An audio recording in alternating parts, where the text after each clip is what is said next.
My name is Eleanor Johnson, and I'm 68 years old this year. Frank, my husband of 45 years, passed away to heaven 3 years ago. Now I live quietly in a small town, but my heart aches when I think about my family. My son James is 38 and works for a local construction company.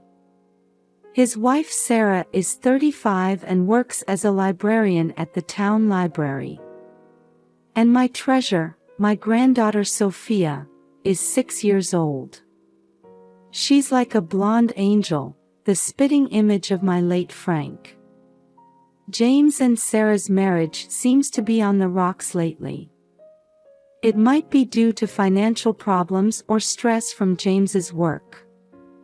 If Frank were here, he could have given our son some sound advice. But now, I believe they're trying their best for Sophia's sake. At least, that's what I wanted to believe. On Thursday night, I was knitting while watching TV as usual. The sound of rain was hitting the windows, with lightning occasionally slicing through the sky. The weather forecast said it would rain heavily tonight. Oh my, the morning glories will be in a sorry state tomorrow, I muttered to myself as I changed the channel to the news. Suddenly, I heard a knock at the front door. Looking at the clock, it was past 9:30 p.m. Who could it be at this hour? I wondered. I grabbed a flashlight and cautiously approached the door. Another knock, this time sounding weaker. Who is it? I called out as I opened the door, and my breath caught in my throat. Standing before me was Sophia. Her rain-soaked blonde hair was plastered to her face, her pajamas were covered in mud. And blood. I could see several small cuts on her arms and face. Grandma. Sophia's voice was trembling. Sophia. What happened? I hurriedly pulled my granddaughter close and brought her inside. Sophia couldn't stop shaking, and she could barely speak. I quickly fetched a bath towel and wrapped it around her body. It's all right, you're safe now. Grandma's here with you, I said gently while stroking her hair. Daddy. Daddy. Sophia sobbed, struggling to get the words out. Take your time, sweetie. Take a deep breath, I encouraged her. After waiting for Sophia to calm down a bit, I gently asked, what happened? Why did you come alone in the middle of the night like this? Sophia, with tears welling up in her big eyes, hesitantly began to speak. Daddy got angry, he hit me. The moment I heard those words, something inside me froze. James, hitting his own daughter.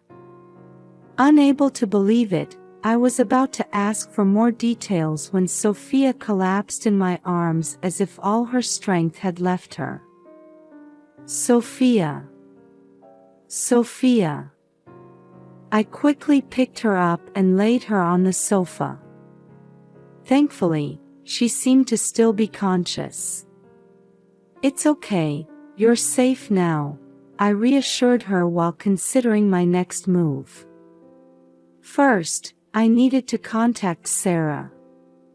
It took a while to calm Sophia down. While giving her some warm cocoa, I spoke to her gently. Sophia, it's all right. Grandma's here with you. When you're ready, can you tell me what happened? Sophia, clutching the mug with trembling hands, began to speak in a small voice. Daddy was scary. Daddy was scary. Why? I asked. Daddy yelled loudly, and then. Sophia's words caught in her throat. And then, I prompted gently. He pushed me. I hit the wall. Sophia's eyes filled with tears again. My heart felt like it was being squeezed. Sophia, you did well to tell me. You're such a brave girl, I said. As I asked for more details, I learned that James had come home drunk and started getting angry at Sophia over something trivial.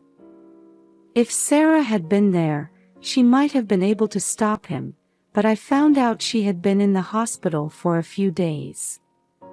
What about Mommy? Why wasn't Mommy at home? I asked. Mommy is in the hospital.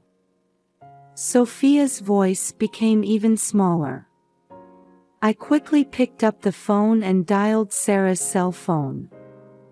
After several rings, there was finally an answer. Hello, Sarah. Is that you, Sarah?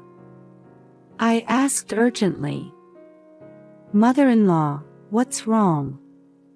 It's so late. Sarah's weak voice came through the phone. I'm sorry, Sarah. But it's urgent. It's about Sophia. Sophia? What happened? Sarah's voice became panicked. I took a deep breath and explained the situation. Sarah's scream-like voice echoed through the phone. No. James, but because I wasn't there. Sarah's voice changed to crying. Sarah, why are you in the hospital? I asked. I fell down the stairs 2 days ago, and broke my leg. As I listened to Sarah's explanation, anger welled up inside me. I understand. Sarah, your recovery is important right now. I'll take care of Sophia, I assured her. After hanging up, I sat back down next to Sophia. Sophia, you'll sleep at Grandma's house tonight. We'll go see a doctor tomorrow. Sophia nodded slightly. As I hugged my granddaughter, I was desperately trying to figure out what to do next. The next morning, I took Sophia to a pediatrician. Fortunately, there were no serious injuries, but the doctor said there was suspicion of abuse and that he would contact Child Protective Services. When we returned home after the examination, there was a message from James on the answering machine. In a drunken-sounding voice, he was asking, "Have you seen Sophia?" I sighed deeply and called James. James, Sophia is here with me, I said firmly. Huh? Why is she there? James's voice sounded confused. Do you remember what happened last night? I asked sternly. After a moment of silence, James started making excuses. I was a bit drunk, but it wasn't anything serious. Not serious. My voice became harsh. Sophia is terrified. James fell silent. Then, with a sigh, he said, "Mom, actually, there's a lot going on."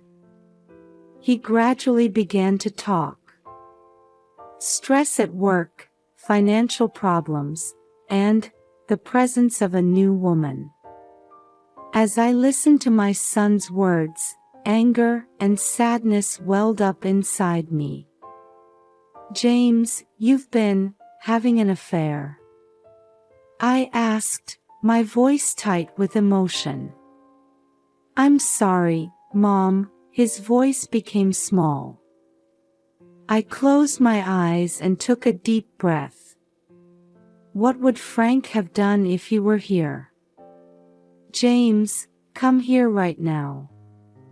We need to talk, I said firmly. After hanging up the phone, I sat down on the sofa. How did my once adorable little boy end up like this? My heart ached as I thought about Sarah and Sophia, and James's future. A while later, the doorbell rang. It was James.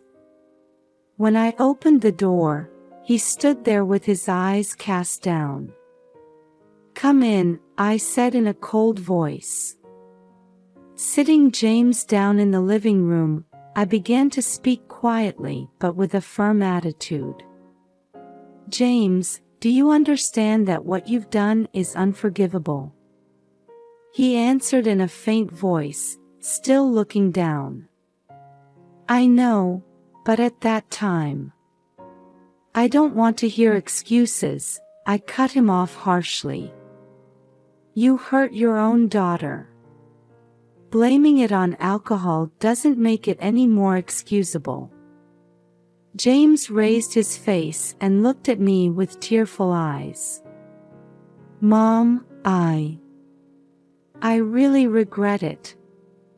But at that time, with the stress from work and the debts, I raised my voice in surprise. What do you mean? James reluctantly opened up. He had become addicted to gambling and had accumulated a large debt. And to hide this debt, he had been borrowing money from his mistress. I was at a loss for words. Anger and sadness welled up inside me. Mom, I want to start over. I want to apologize to Sophia and Sarah. But I don't know how. I stood up and walked over to the window.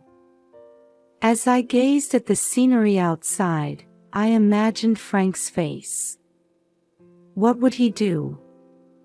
I took a deep breath and turned to face James. James, you've made a terrible mistake. But you're my son. And you're Sophia's father. That's why I can't give up on you easily. A glimmer of hope appeared in James's eyes. But, I continued with a stern expression, starting over requires a corresponding level of determination. First, you need to receive treatment for alcohol addiction. And counseling for gambling addiction too. We also need to make a plan to repay your debts.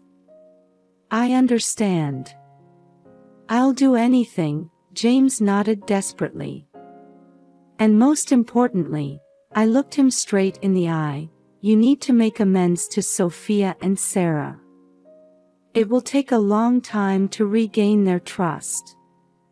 Are you prepared for that?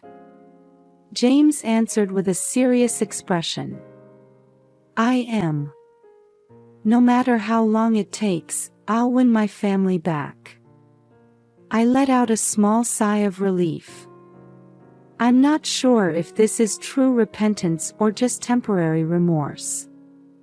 But I have no choice but to believe in my son and guide him. All right. The real trial starts now. I'll support you as much as I can. But as I said, Sophia and I will be living here for a while. Until I can confirm that you've really changed. James looked sad but nodded in understanding. I understand. Mom, thank you. I promise I'll regain everyone's trust. After he left, I let out a deep sigh. I sincerely hoped this would be the first step towards family reconciliation. A few days after the conversation with James, an unexpected development occurred. The police contacted me with news that James had been arrested. It was revealed that he had been involved in illegal fundraising to cover his debts. When I heard this news, my heart was filled with complex emotions.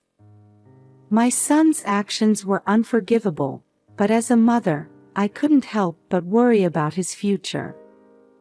On the day Sarah was discharged from the hospital, we had a discussion at her house. Sarah, though using crutches, had an expression that conveyed a strong will. "Mother-in-law, thank you so much," Sarah grasped my hand tightly. "For Sophia, and for me." I smiled gently. "Of course, Sarah. You're my precious family." Just then, the doorbell rang. When I opened it, my daughter Linda was standing there. "Mom, I heard what happened." I came right away. Linda hugged me. Linda's presence cast a new light on this difficult situation. As a legal expert, she became a great help in supporting the family. "Sarah, Sophia, I'll do whatever I can to help," Linda said with determination. We discussed our plans moving forward. James's trial, Sophia's psychological care, and Sarah's return to work. Linda would provide legal advice, while I would offer daily support. "Mom, I'll come regularly too. I'll help look after Sophia and assist Sarah." Linda's words made me feel stronger. That night, as we were putting Sophia to bed, Sarah said in a small voice, "Mother-in-law, I don't know how to feel about James." I put my hand on Sarah's shoulder. "Time can solve some things. For now, let's focus on Sophia and yourself." Sarah nodded, tears in her eyes. At that moment, I felt anew the strength of family bonds. Even in difficult situations, I was filled with gratitude that we had relationships where we could support each other. A year has passed since then. James is serving his sentence in prison, but he's seriously working on treatment programs for alcohol and gambling addiction. His letters express remorse and thoughts of his family. Sarah has returned to work, and Sophia is enjoying school life. Thanks to psychological counseling, Sophia's smile is gradually returning. Linda and I have been taking turns staying at Sarah's house, helping with housework and childcare. This experience has deepened our family bonds even further. One evening, while we were having a barbecue in the backyard, Sophia suddenly hugged me and said, "Grandma, thank you." "What's this about, Sophia?" Surprised but pleased, I hugged my granddaughter back gently. "Because you're here, Mommy and I are happy," she said. Sophia's innocent smile made my eyes well up with tears. Sarah approached and said, "I can never thank you enough." Linda added, "Mom, you're our pride." At that moment, I felt a new mission. A role as someone who protects and guides the family. Frank may be gone, but there's still so much I can do. "Everyone, listen," I said to my family. "We'll face more challenges ahead. But I believe we can overcome them together." The whole family nodded, enveloped in a warm atmosphere. That night, I wrote in my diary, "Dear Frank, our family is now on a new journey. I can feel you watching over us from heaven. I'll continue to do what I can for our family." Looking out the window, I saw a sky full of stars. Surely, Frank must be smiling among them. Tomorrow, another hope-filled day will begin. I took a deep breath and drifted off to sleep with a peaceful mind.